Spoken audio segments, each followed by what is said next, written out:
So welcome, everyone. I'm Suze McCormick. I chair the ESG and social enterprise and impact investing practices here at Morrison Foerster. And it's really great to be here today. This is the third episode of our conversation series where we are partnering with BSR, Business for Social Responsibility, that if you don't know is really kind of the gold standard in sustainability and ESG and has been for 30 years. And this is the third episode of ESG Influencers, Leading Transformative Change. And this morning, we are honored to have Rose Kirk, who is a true thought leader in sustainability and ESG. Rose is the Chief Corporate Social Responsibility Officer at Verizon. And at Verizon, she's responsible for the company's CSR investment strategy and also programmatic build-out. She's a senior leader in the marketing organization and oversees all of the strategic direction for Verizon's social impact activity. In addition to her market-leading work at Verizon, Rose is a member of the board of directors of Casella Waste System and serves on the board of directors of the World Childhood Foundation. She's a member of the leadership board of the Women in Public Policy program at the Harvard Kennedy School, and the Executive Leadership Council in C200, which is a prominent global organization for women business leaders. She is also a fellow board member of mine at BSR. So today's discussion is going to focus on delivering an authentic approach to sustainability. And Rose, I believe, will be providing some insights on how she provides value-based leadership to address social needs in a way that enhances and leverages Verizon's business. So with that introduction, I'm pleased to turn it over to my friend and collaborator, Aron Cramer, who is the president and CEO of BSR, who's going to be interviewing Rose. Aron and Rose, take it away. Great. Excuse me. Thank you, Suze. And hi, everybody. Thank you very much for joining us today from what I'm happy to say is a slightly rainy California, because we need the rain. So rain is bringing sunshine into my day today. Rose, thank you so much for joining us. And before we dive in, I want to say that people can submit questions, I believe, through the Q&A function in Zoom, which presumably you have come to know and love over the last couple of years. So be happy to take questions from the audience as we go. But to start, Rose, tell us just a little bit about your background. You've had a really interesting career. How did you come to the role that you are in now, Chief Corporate Responsibility Officer at Verizon? Yeah, so first of all, thank you. I'm so glad that you and Suze reached out, and it's wonderful to have this conversation, particularly with the organization that I think so highly of, and I appreciate all the leadership work that you do in this space. You know, about 10 years ago, I transitioned from a P&L accountability into the space, and it was really under a CEO at that time who has since retired from Verizon, and he wanted to turn this into, in his mind, a business unit. He didn't want us to be a, quote, foundation, which we are no longer. We've transitioned out of that space. But he really wanted us to determine how can we align this with the business. And given the broad background that I had, he thought it made sense for me to do that. So I will tell you that I focused on just one very simple thing. How do I bring entrepreneurial leadership into the space and use the assets of Verizon to fundamentally make a difference in society? And so I felt like we were probably ahead of our time in the way that we were thinking about it and the things that we did. And I fell in love with it. And I've stayed in this space, and I'm really happy that I have. Thanks, Rose. And, you know, we are seeing more companies put people with business backgrounds inside their companies into comparable roles. So you and Verizon were ahead of that trend. How has that helped you, drive the agenda forward? Assume that some of it is the simple credibility that you bring in talking with the business, since you've been in the business and you've been at Verizon for some time. But how does that background make a difference for you in the role that you're in now? I think it brings a discipline around authentic, measurable outcomes, and that you actually put work into practice with an understanding of what you're trying to solve. And then, I bring to it the discipline of Verizon. I hope other companies are doing the same thing, in that we are very much a metric-driven company. We are an engineering company by nature. And so understanding what you're building, the cost structure associated with it, the impacts that you have, how you're driving cost out while you're scaling that impact is a very strong discipline that I think having that business mindset brings to what we do. It doesn't get in the way of solving the big problems. It doesn't get in the way of understanding what's happening in the category, but it does allow you to bring, I think, a level of respect and authenticity to the work because you understand your customer and you live and breathe with those customers, you visit those customers, but then you also understand the impact that you have to have inside and outside the company, and you use the company's resources in a holistic way to actually have an impact. So you make the point about an engineering culture, which is really interesting. You know, at BSR, we have over 300 member companies, as you know, and Suze knows, and many other companies also have an engineering culture. And one of the things I've observed is that sometimes in companies with that background, they're really good at the quantifiable things, which you're alluding to, and they're not always as good at some of the more qualitative dimensions of sustainability. And if you think about ESG, the S, sometimes it's quantifiable, often it's not. Sometimes it has to do with objective inputs and outputs, sometimes it doesn't. So in an engineering culture, how do you address that, given that not everything is a problem that can be solved through an engineering mindset? Yeah, I think it's important that you understand what your company has a right to solve. And I think that, you know, we exist in a space where sometimes people feel like their companies have to weigh in on every issue. They have to take on every issue. You know, we knew that we had a right to solve the digital divide.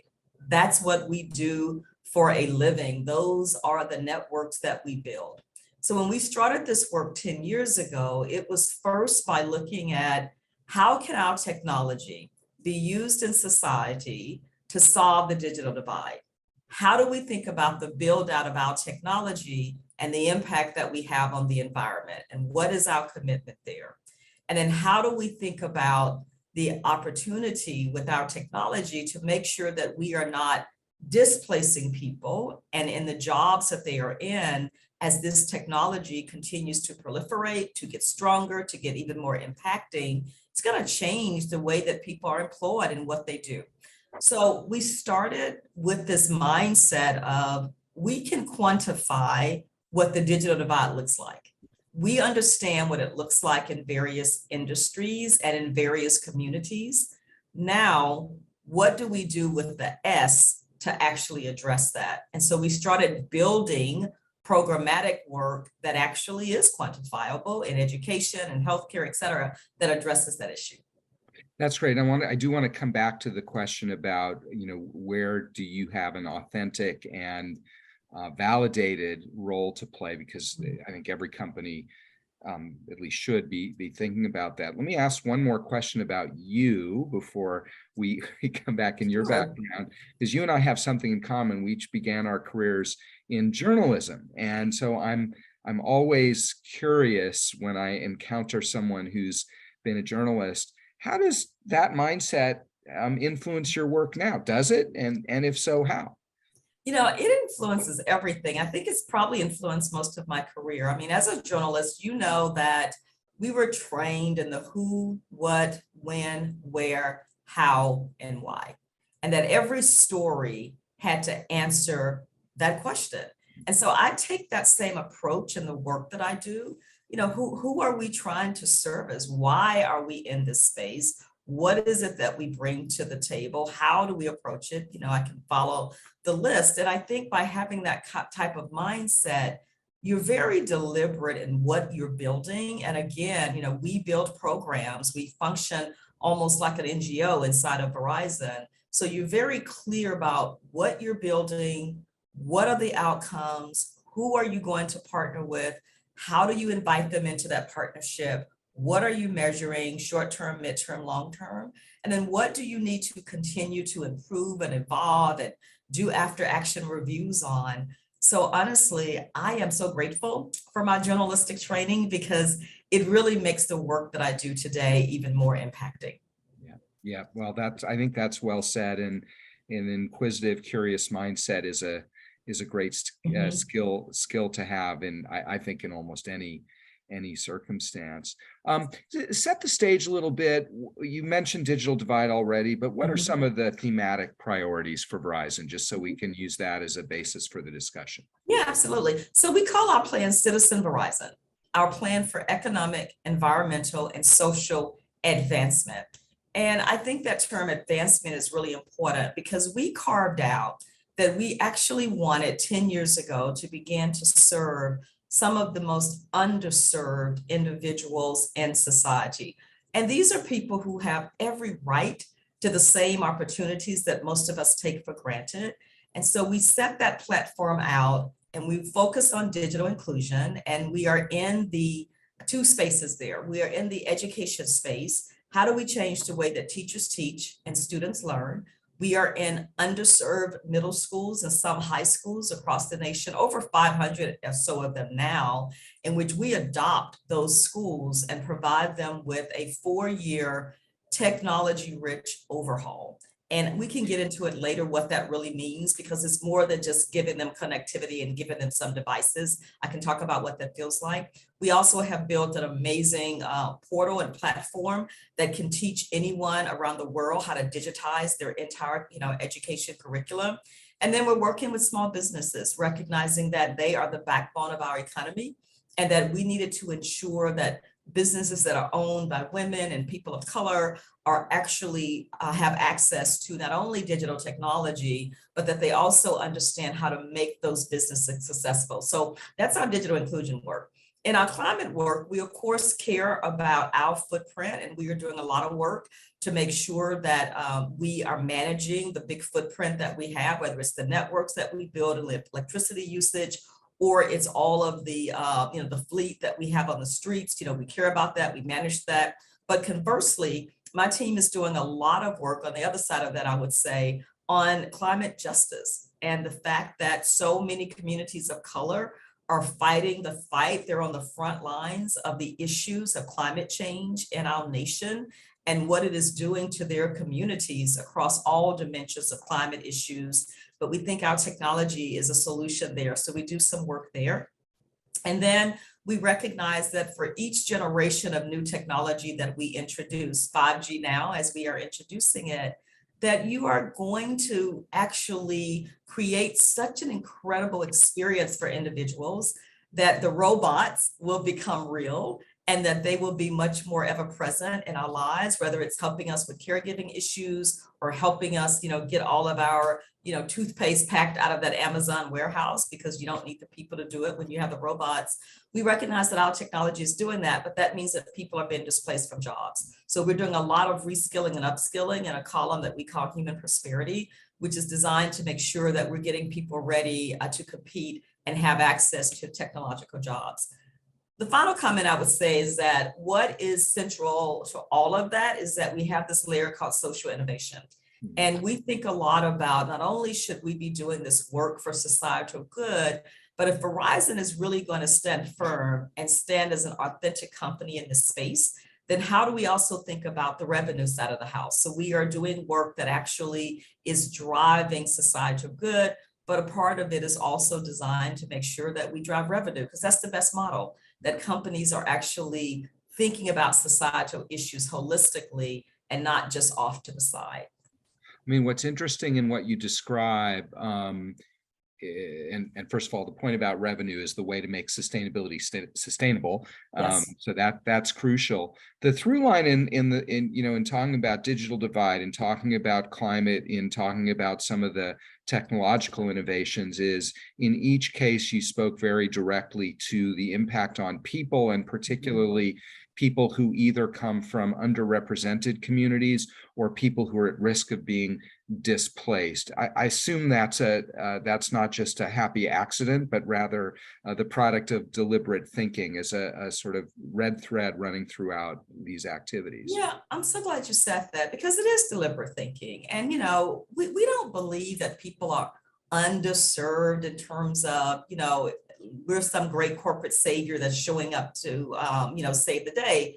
We have a principle on my team that we design with and not for. And so when you're doing that, you are in deep conversation in the community with leaders, with politicians, with the whole ecosystem to really understand what is the need. And then you collectively build together. That's why we actually build programs. When I talk about, the work that we're doing in education, I have a whole team of people who are experts in education. They came out of the classroom, they came out of administration, they were in schools that profile like the schools that we are caring for. So they understand every aspect of the pedagogy. They understand what it's like to be a teacher standing in that classroom. They understand, what it's like to be a tech coach. And so when we build and create the types of programs that we do, like Verizon Innovative Learning, which we just celebrated 10 years of that program, we've reached over 1 million students, then there is a discipline around what we're doing, because ultimately another through thread for us is we want to move people into economic prosperity. And we believe that our asset, network connectivity is a key component to enable that. Yeah, no, that'll makes very good sense. And design with and not for is a good mantra to follow. Let me come back inside the company. You have a very supportive CEO. You came in to your role under the previous CEO. Your current CEO is very, very vocal and supportive. How important is that? And for companies who maybe don't have that, because not every company does, any advice on, because in our work, we see there's some CEOs who are 100% bought in and in fact are trying to drive the agenda. There are others who are more neutral, but sort of in their heads say, okay, this might be the smart thing to do. So sort of neutral, but broadly supportive. And there are others who don't always see it, even here in 2022. And let's face it, CEOs' jobs are kind of challenging. So, bandwidth issues are important. So I'm sure you are well aware of all sorts of CEOs. What's your perspective based on your experience at Verizon, what you've seen perhaps with peers at other companies? Yeah, I think there's a lot to talk about there. I think the first thing that you have to do is really define what is it that your company can take on, can embrace, that can extend its way through your organization and the priorities of the CEO. And I think very often we are in this space and everyone sort of checks the box and says, I've got to do something for the environment. I know that, check the box, right? I've got my goals. I got my sustainability goal. I've got to do something for society. So check the box, that's what I do. And then the rest of it is a little bit, sometimes of, I'll just catch whatever comes my way.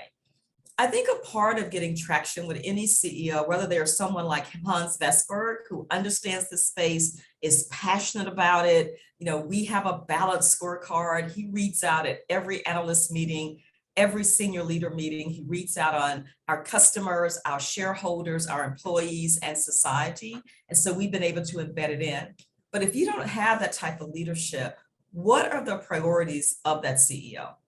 And then do the work to figure out, is there a way that you can address one of those critical priorities? Is it that you got to get into new markets?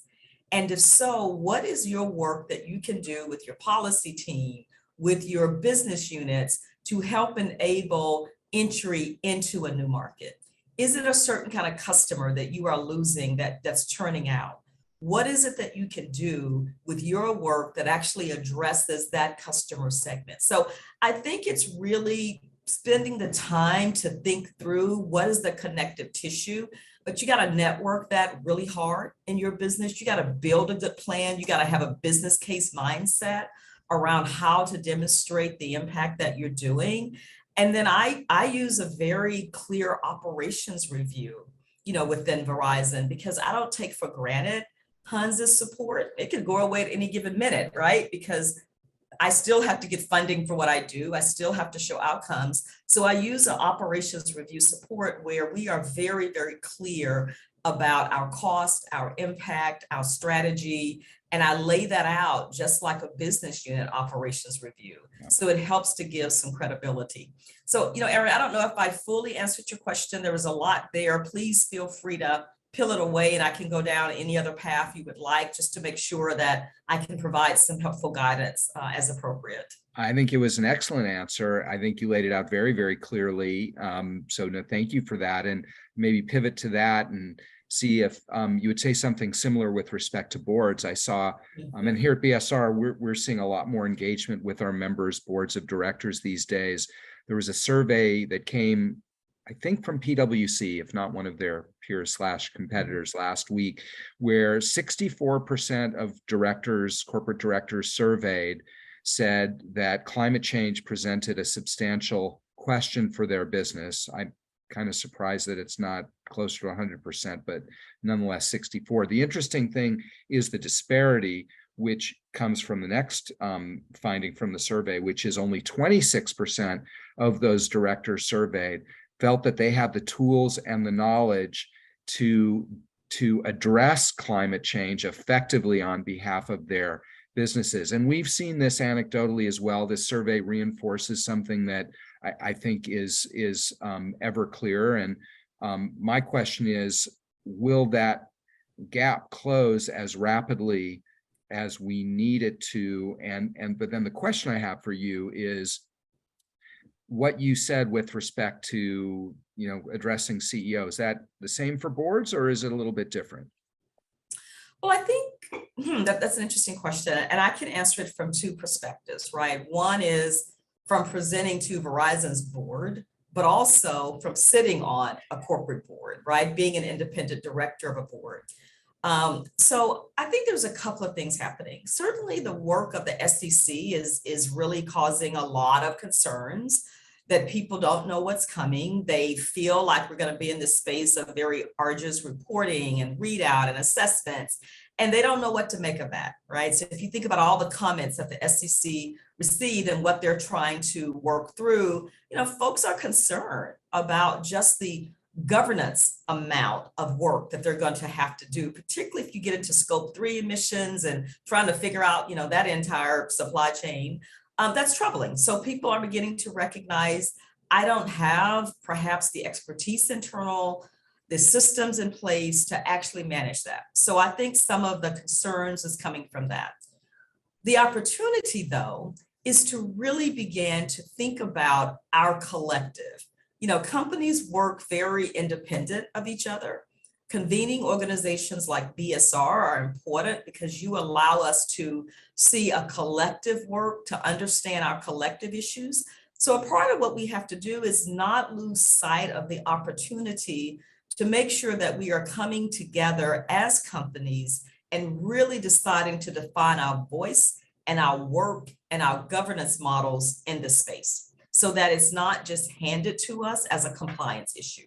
So that's a significant opportunity that I think both companies and boards should be thinking about and should be asking that question. And that's the question I raised with the own board that I sit in is, here's an organization, happen to be BSR, where we can get guidance and insight and perspective that can be very useful as we're navigating this. The other thing that I think boards have to do is pay attention to this ESG space and not see it as a check the box. Really beginning to understand that they have a fiduciary accountability here, because there is fiduciary impacts to a business when you think about their operations. And so making sure that you have committees on your board that actually oversee this and govern this, that you're getting regular readouts and regular reports, that you're able to look at the data, that you look at the targets that have been set, that you're auditing that information with the same discipline that you would do in terms of the annual report. So I think boards are beginning to understand that they've got to put more rigor in it. At Verizon, we've understood that for a really long time. Our board has on our board of directors, individuals who are CEOs who are best in class, like the CEO of PayPal, who have understood the space for a really long time, and they've held us accountable for putting more discipline in what we do and making sure that we have third-party audits. So it's a business unit, Aron, and companies have to think about this work as a business unit and with that same type of discipline and structure. Well, there's so much in your answer. It is, I was nodding vigorously, both, I think, visibly and just in my own head. I think covered a lot of ground. I want to dig into a couple things. And yeah, the CEO of PayPal, Dan Schulman's been a very vigorous voice on, Yes. And so on. So I'm sure he is. I know what he's like publicly. I can only imagine what he's like inside the boardroom. I'm sure equally vigorous, if not more so. And I think that's fantastic. You mentioned the SEC. Let's come back to that. So I had the opportunity on Friday, actually, with 2 or 3 peers, to spend about 90 minutes in a Zoom with Gary Gensler, the chair of the SEC, to do a Q&A dialogue about, where they are with their rulemaking process, what they are seeing and hearing from business, and frankly, the serious legal challenges that they are expecting and are trying. So they are trying hard to scope a rule that they think will survive the legal challenges. This is something I know Suze is paying very close attention to also. One of the things, though, that we've heard from our members, which is really interesting, and I'd love to get your take on it, either in Verizon terms or what you're seeing more broadly. When I was at Climate Week, what I heard over and over and over again from your peers was that as the SEC rule is coming, and of course you've got the European reporting directive, which is probably more ambitious. You have the International Sustainability Standards Board, which last week did put Scope 3 emissions reporting in their model, not something the SEC has yet made a commitment to one way or the other. I'm not speaking out of turn from the call I had last week. That's all public. We are hearing, though, that corporate controllers and others from the finance function are now trying to shape sustainability strategies more and more, as is the general counsel, and sometimes, not universally, but sometimes with a risk-averse approach. So I guess my question to you is, as you're 100% right, these reporting and disclosure rules create significant compliance duties. That is undeniable. What do you see as a way, how can we ensure that that doesn't create so much risk aversion? The way I think about it is, will these regulations raise the floor such that all companies are maybe doing more as a baseline? But might it also simultaneously reduce the ceiling as companies are more careful about what they say and what they commit to, given that, and I'm trained as not only as a journalist, but also as a lawyer, the risk of shareholder lawsuits is non-trivial. So is that a conversation? I obviously don't want you to speak out of turn based on internal deliberations, but how should we think about that? Yeah, and so I'm not representing Verizon's voice in that. I think that that's a fair, ask to not do that. I think the issue, though, is a very real issue, right? That says if we're going to put such compliance issues on top of entities and hold them accountable in a way that we haven't allowed for the journey and the insights and the information gathering that needs to happen so that companies can make the right choices around what they do, it is business nature that you're probably going to see that. And so I think that the opportunity is for the SEC to think more broadly about what are we ultimately solving for, right? We're ultimately solving for a space where we are caring about this planet. Companies are very deliberate about the goals that they set, and they are being very authentic in what they can do and how they measure themselves and how they get to the right outcomes. And we've got to allow for some room of ambition because we only change things in society if there is ambition. And that's an important component that none of us would ever want to see tamped down.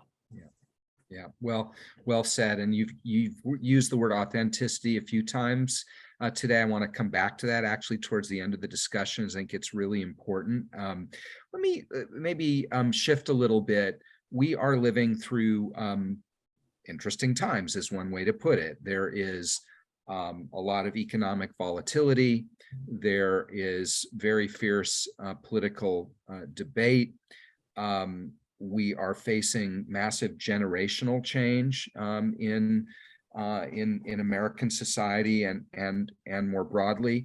There's geopolitical conflict. The energy system is in a major shift. I could go on. Yes. So how do you, as a leader, how do you both keep Verizon's mindset wide open to all of these changes, but also you're not the government of the United States. So right. These are not all things that, they're all things that affect Verizon. They are not all things that are Verizon's to solve. How do you think about that?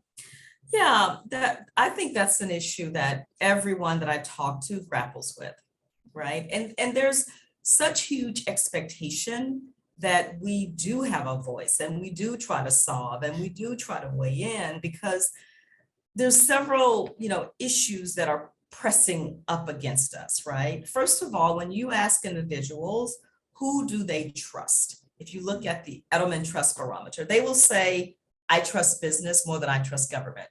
But the caveat is, I trust my business more than other businesses, right? And so, 135,000 Verizon employees have a point of view about what they believe we should engage in, and these massive, massive issues that impact society. And if they had their druthers, we would be involved in all of them. We would weigh in on all of them. We would put money behind all of them, but we can't. So to something that I said earlier, which I think begins to answer your question, it's where do we have a right to weigh in?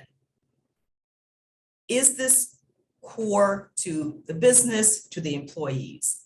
And then do we have the right governance, policies, and activities in place to ensure that whatever we say or do, we can hold ourselves accountable and ensure it's executed upon? Because there's a lot of people with a lot of voices in the wind, but when you scratch the surface, Aron, they're not following through on that. They're not doing what they say. And our motto is to do what we say. And so that's the other component. And then there are times when we're doing a massive amount of things, but we don't verbalize it. We don't believe that everything that we do necessarily has to be for public consumption. Sometimes it's really for that set of employees who are impacted by it. It can be policies and benefits and things that we already have in place that are there. We just want to make sure that our employees know it. So I think we have to really figure out, where do we have a right to weigh in? But the other way that we stretch ourselves, though, is by asking ourselves, well, can we partner in order to solve some of these other issues? And that's one of the things that, as you well know, my team and I have been looking at pretty aggressively at Verizon is, are there communities where we can come together with NGOs, with nonprofits, with other companies, and look at a community end to end across every single lever that is going to allow a community to be more sustainable? And can we create some partnerships and some long-term commitments that can actually have an impact? So we think about it in terms of partnership, but we also are very thoughtful about what are the issues we can take on, because we want to have a real impact and not just, sprinkle around, a little bit of fairy dust everywhere, because that won't ultimately resolve the issues that are out there. I know you've been a strong and clear voice about avoiding performative actions. And yes. I think the public there's a lot. So you mentioned the Edelman Trust Barometer. I think you framed it really well. Yes, there's trust in business. There's also massive skepticism about business. And so I don't know if there's more you'd want to say about that, but I know this is something that you are a strong and consistent advocate for. Yeah, I mean, listen, there is nothing you do that you're not going to be attacked for doing, right? And you have to go into it knowing that. But what are your guardrails against being attacked? Can you say that you are truly having an impact? Can you say that you are truly trying to change that issue? Can you demonstrate where you vote with your money as a company? Can you demonstrate the real live person, people, communities that you have touched, right? When you begin to do that, then you can withstand some of the attacks. I mean, I spend a good time in any week answering employees' letters around, a mischaracterization of what they believe we're doing or misinformation. I spend time with employees who hate what I do and would suggest that we do it differently. I'm very comfortable having the conversation because A, I learn, B, that person learns. Together, we have an understanding of what we will or won't do. And hopefully we can walk away and shake hands, even if we disagree. And I think that's what's missing in our society is everyone's in their little, box with their little narrative without any respect for the ability to have a conversation and a dialogue in order to change and to move our society forward. That's why we're in such a very challenging situation because we quit talking to each other. And I'm very happy to have the conversation. It's funny you landed where you did with that comment, because as I was listening to the first part of it, I was thinking what you're describing in terms of what you do at Verizon is something that we do need quite a lot more of in the public square, and we're not exactly seeing that on display these days in our society, and I think we all do. So I'm really glad you made that point. This is at least indirectly related to next question I want to ask you, which is that Verizon companies' engagement in politics is under more scrutiny. Verizon issues a political engagement report twice a year. Why does the company do that? It's just transparency, right? Again, we're not uncomfortable with the conversations that have to be had. So that report allows you to understand our PAC contributions, our policy statements, et cetera.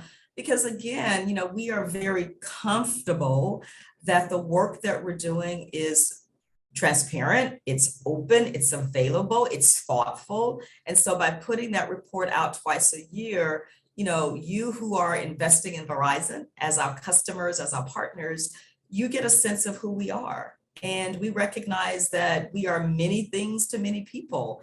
And it's important that individuals can see that.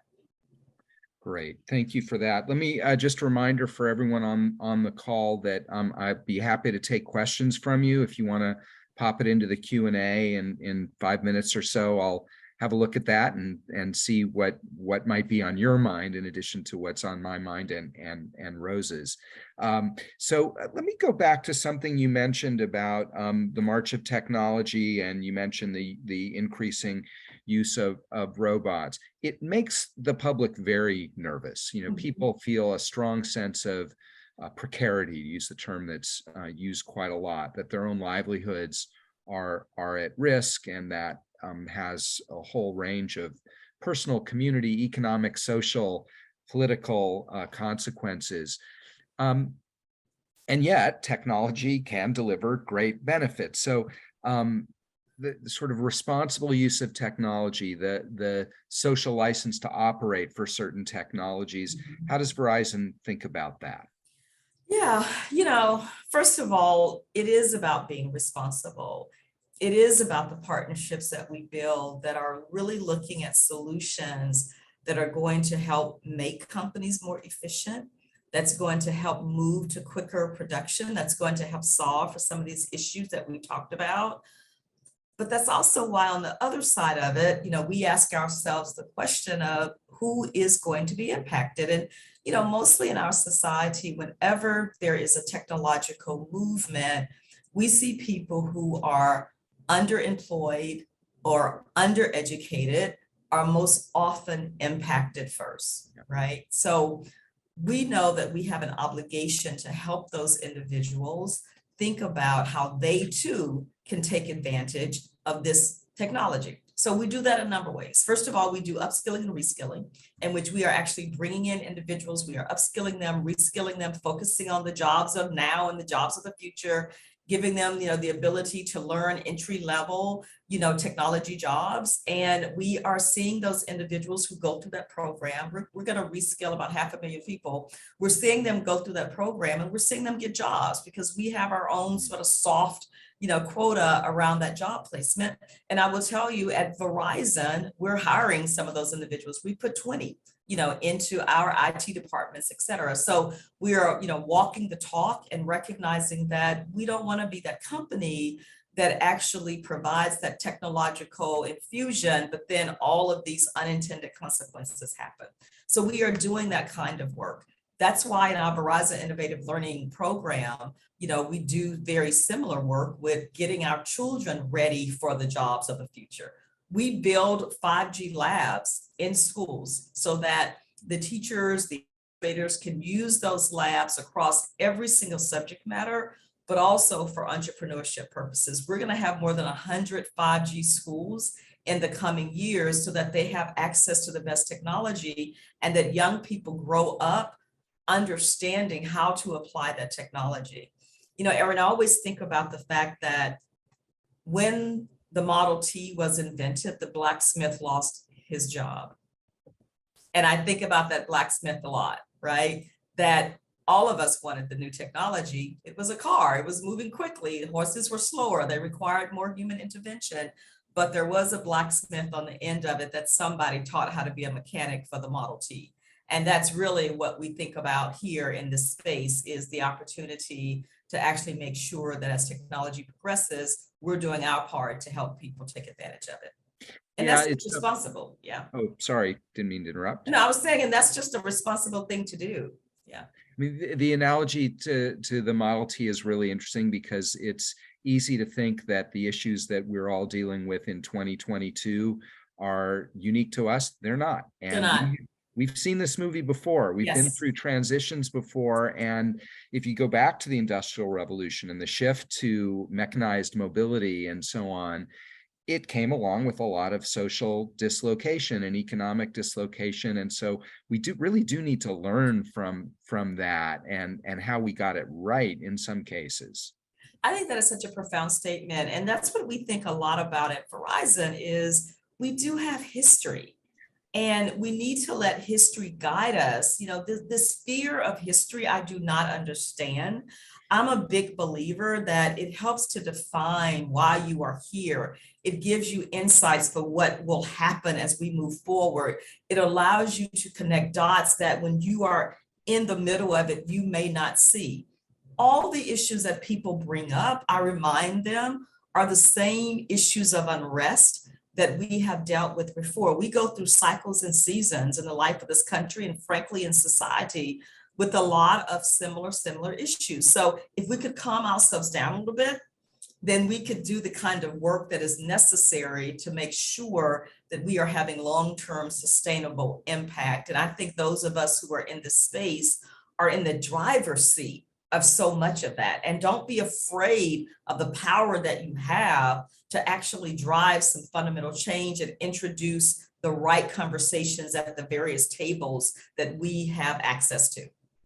Yeah, there's an author, I forget who it was, who said, history is not in the past. In fact, it's not even history, because we are living it, and so there's both.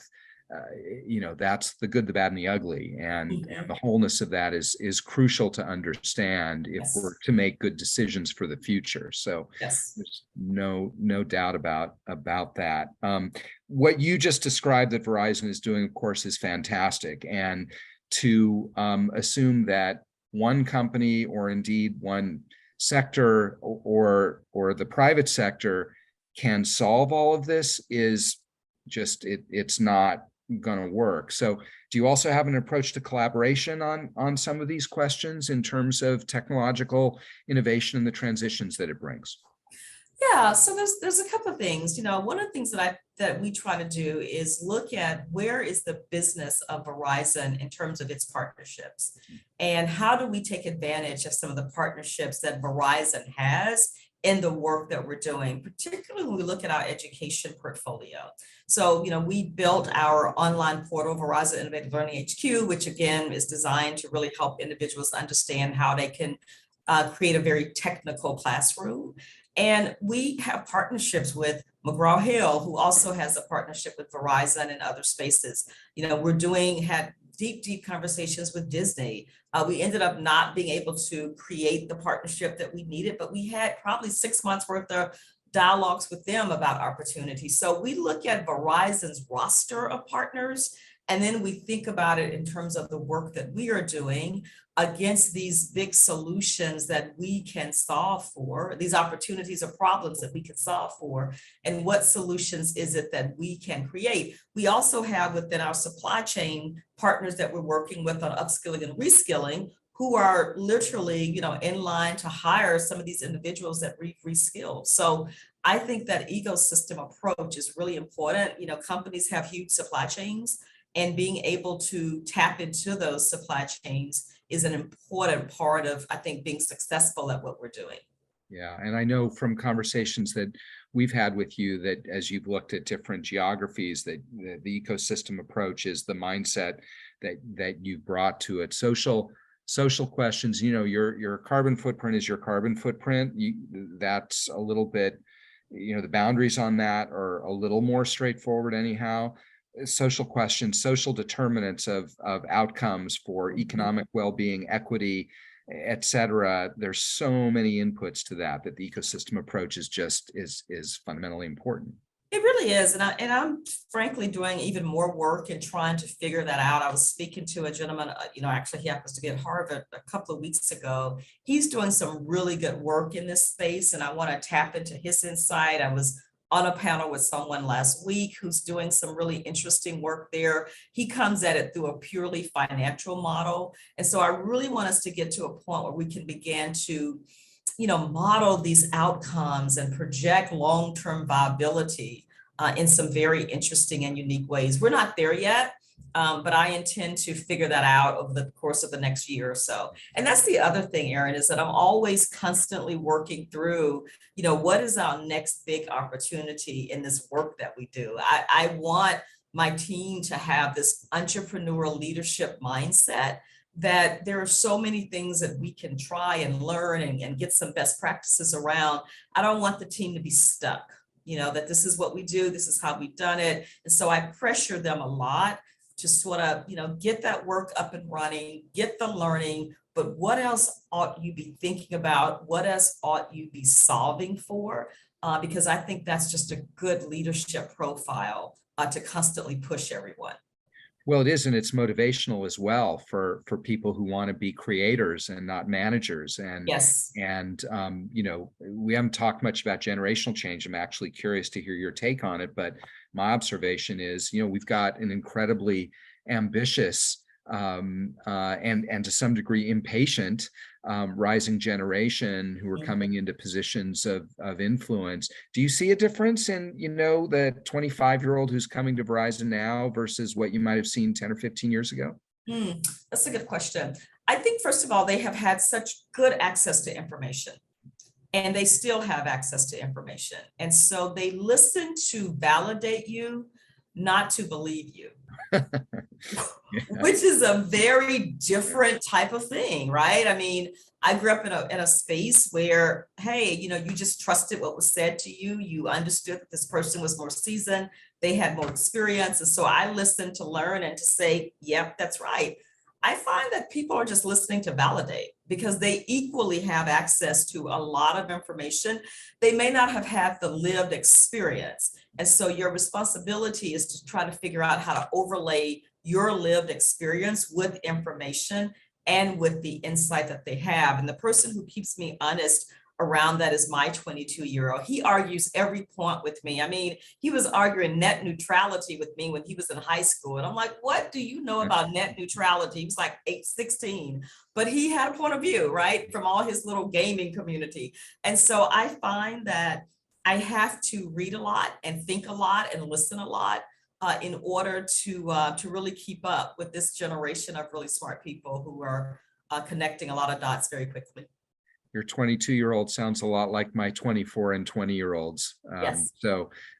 Yeah, I mean, we did a compensation survey at BSR a few years ago, and we released it, and someone came in and said, well, actually, these are the right numbers. And my immediate reaction was possibly a little bit defensive, but in fact, I realized, well, okay, I'm not sure there is an official version of much. So this person, as you say, had access to information. What the organization does is important, but it's not determinative necessarily. It's not. And I think that's what makes it so interesting. You know, one thing that I'm curious about, because I'm in this space a lot, I wonder these days about the average age of the person who's in the role that I'm in. And the average age of their teams, right? Because that's an interesting analysis to think about.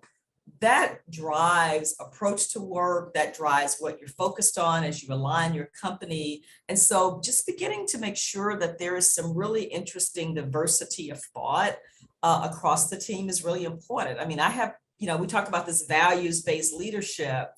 You know, I have people on the team that it's been interesting to me watching their journey toward having the values, right? They were just great at getting work done. They were great program managers. And some of the coaching along the way has been, yeah, but you got to kind of care a little bit about some of this. You got to put some passion into some of this. And I think that's an interesting thing, because you have to take people, particularly to do this kind of work, you have to take them on a journey. And I think it's smart to have people on the team who may not have the same value set around it that I may have. And the reason I think that is important is because that CEO also may not have the same value set. And being able to tap into the thinking, the expertise, the approaches of people on my team at some point who were beginning to just get their sea legs around it was really helpful for me as I thought about the business case that I was trying to make throughout Verizon. Because I had that person sitting on my team that I thought, well, this is interesting. So how do I get that learning and insight and think about what that means when I'm in front of this business leader or this person who may view it very, very differently. So some of that youth and some of that energy and some of that contrarian activity is actually a good thing to surround yourself with. I tend to embrace it and not run from it. I mean, so interesting, and in some ways it loops back to some of what you said at the beginning about training as a journalist, because good journalists go ask questions to get multiple perspectives on things, to try to understand all of that, and we can become complacent in our own assumptions. And I think the minute we do that, I think our usefulness, our creativity starts to diminish. So that the grit in the oyster is really, really important. And diversity is important in all its forms. Diversity of viewpoint sometimes gets overlooked, and it is something that's really essential. I mean, I have this experience every year at Climate Week when I go and come back thinking, well, that was a delightful family gathering of people who already agree with each other. What about the rest of the world that just doesn't? And, yes, we go out in the world to validate ourselves. So yes. I totally understand that. Yes. Well, Rose, it's been, as always, such an enjoyable conversation for me. I so appreciate your perspective and, the mix of your experience and your instigation is really valuable for Verizon. It makes you a valuable board member for BSR, and it's made you a very interesting dialogue partner here. So I want to thank you, and you're welcome. Thank the audience, and then pass it back to Suze. And I was remiss in not thanking Morrison Foerster at the outset for this great series. So yes, Suze, with thanks, let me pass it back to you. Thank you. Well, thanks so much. That was really great sort of overview. And I think particularly, Rose, hearing how you integrate it as a business unit. I am just mindful of having been in this space, not quite as long as Aron, because he brought me in, but a little over 20 years, this stuff, this all used to be viewed as the good stuff on the side, or, ESG, I've been thinking about it, really arose because it was all of the social and environmental factors that weren't material operations and included in, financials and otherwise. So they were sort of on the side. gradually the recognition that some were material. And I love the fact that, you know, Verizon and you have taken kind of the good stuff on the side and made it a business unit and then integrated it strategically with all of the actions of the company. I think are just fabulous. Well, thank you. And thanks as always, Aron. I actually learned a lot. So I think we will be having our 4th session in December. So please stay tuned. And we look forward to seeing you all then. Thank you.